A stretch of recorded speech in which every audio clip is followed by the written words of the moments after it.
So hey guys, welcome to Appalachia's Homestead. Patera with you today. Welcome back to the channel. We're going to be continuing the series on preparing together Great Depression style, right? And you know the rule is if we're going to be filming in the house, there are puppies and there are doggies and there are kids and there are men and there are laundry's going, everything. So we're just going to continue on because this is real life. And all the things that we're going to be talking about again are all real life. I got together with my Nana again, Nana, and she's continuing this list. She's thinking of things that she does. A lot of these things I actually do as well. Guess where I learned it? And I know a lot of you do these things too, but I'm going to continue to say this. Every time we make a video like this, I get so many comments from newer faces, even older viewers, you guys out there that say, I never thought about doing that. That's a great idea. So we're working together, we're sharing together, and I have more things to talk about. Are you ready? Okay, let me let old Sadie out first, and then we'll get to it. Come on, girl. Hey, Sadie says when nature calls, that takes number one, right? All right.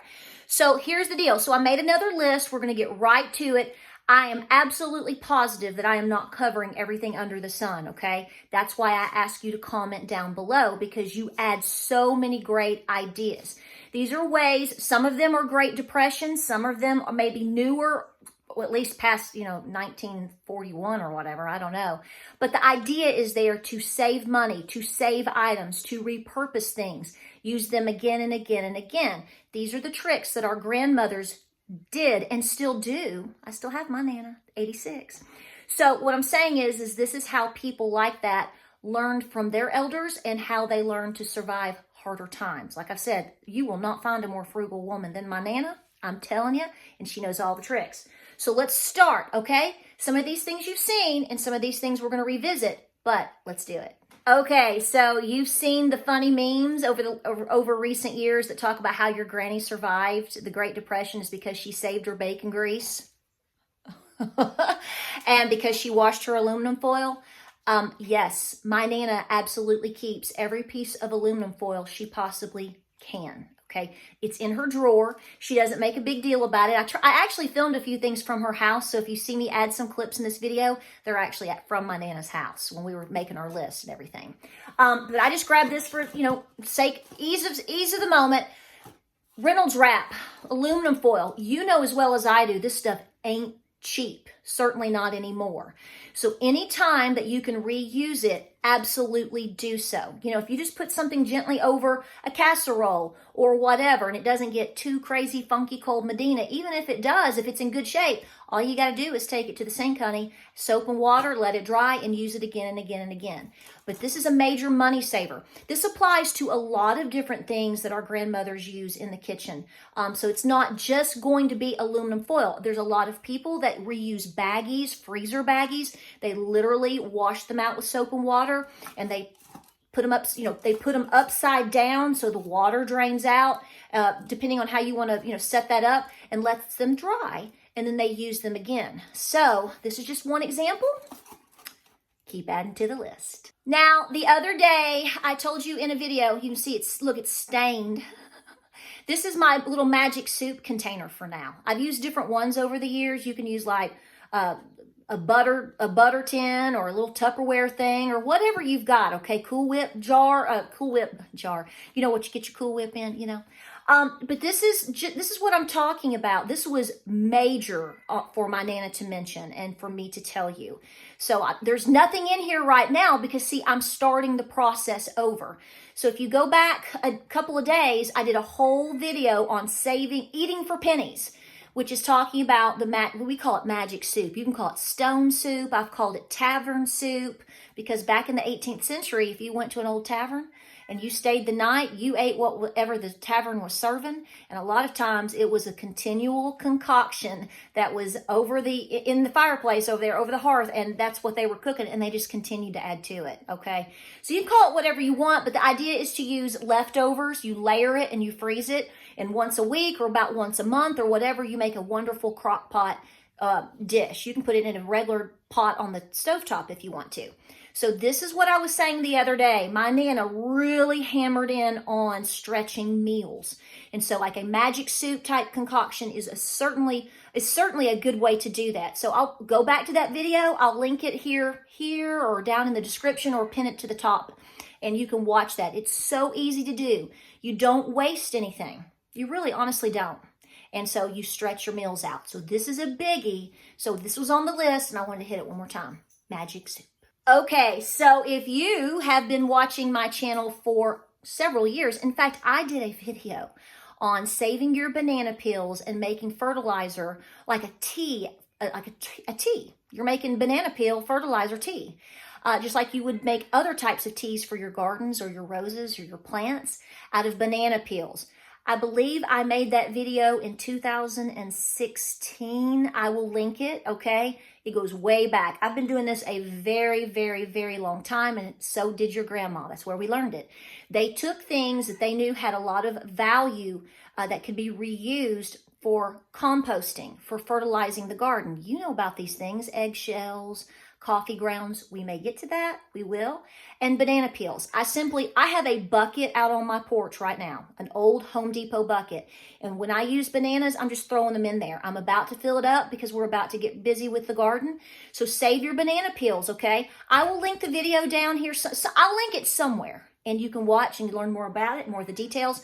But your banana peels have a tremendous amount of value. So when the bananas start to get a little bit darker, hey, make banana bread.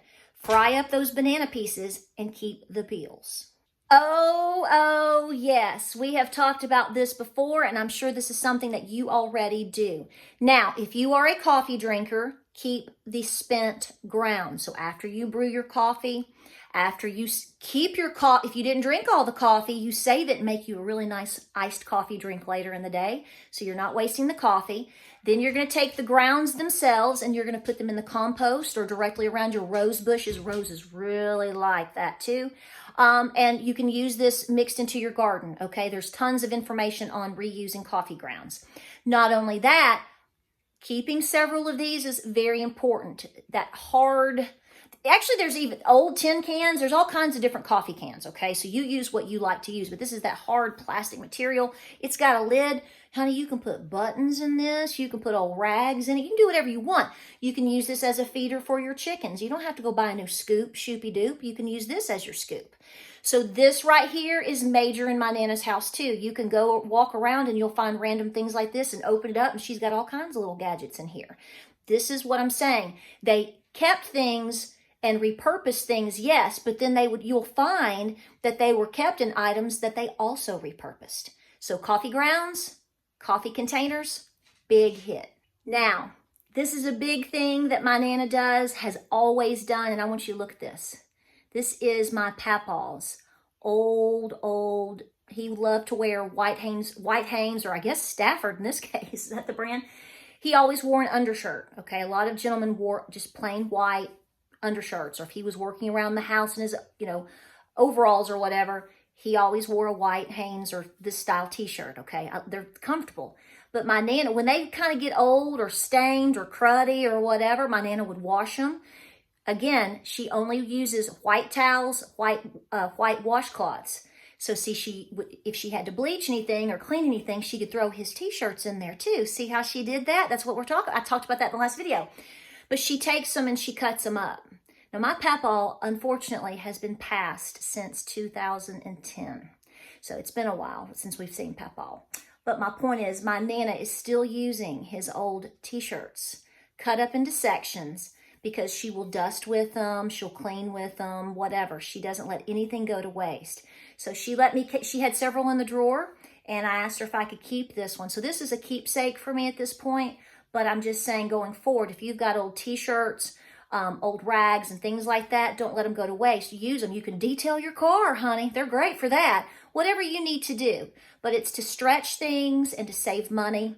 And again, like I've told you before, these are the things that our grandmothers did and still do. Now, some of you new whippersnappers might not do this, but here's the deal. Do you use butter? Of course you do. What's wrong with you? Of course you use butter. Who doesn't use butter?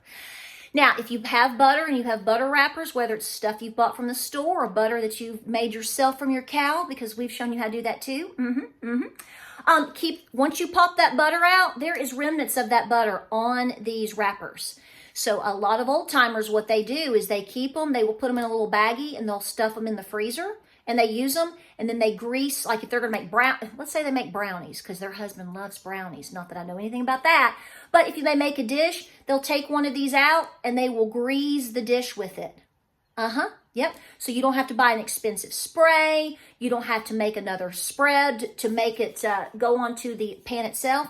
They literally use these. So don't throw these away. Again, if you're going to be buying butter, which isn't anywhere, it isn't cheap stuff anymore, right? You're stretching every penny. Save the wrappers. I know you do this, right? I know you do this. So this is one of the things that my Nana mentioned. She said, well, one thing I love to do is if we happen to be out or whatever, I never throw away a napkin. Who does that? I never throw away a napkin. So she keeps every single napkin. So that's right. If you have a Christmas get together, a graduation party, or whatever at Nana's house, she's not going to bring out the fancy napkins, although I think she has a few nice ones somewhere she has for special occasions. But you know, on a regular, normal day, or even if it's just a regular family party, this might be, I don't know, this might be Chick-fil-A, who knows? She doesn't throw napkins away. She has some in her vehicle, but she also has a basket full in her kitchen. And yes, she saves every single stack of napkins that she gets because, again, they don't waste anything. Now, I know that I already mentioned the whole idea of saving t-shirts and cutting them up. Nana does that, but she also does that with basically anything. So it can be an old towel. She even mentioned that. She said, don't ever throw away an old towel. Cut it up into like washcloth sections. You can use it to dust. You can use them as washcloths. If you have a situation like maybe we experienced back in 2020 when you couldn't find a roll of toilet paper and you had a situation, this is what I'm saying. These things come very, very handy for all kinds of applications. Old towels, old rags, old t-shirts, you name it. So she wanted me to make sure that I mentioned that too. She said, never throw away an old towel. And again, like I said before, if you get into the habit of, if you're buying items, your socks, your t-shirts, your towels, your washcloths, if they're white, you can throw them all together in the laundry. You can bleach them together if you have to bleach them. And that way, it's less laundry overall that you're having to separate and wash. And we know, ladies, if we can save time on doing laundry, we're going to do so. Here's a trick. Okie dokie, artichoke. I know your mama does this. You may do this as well.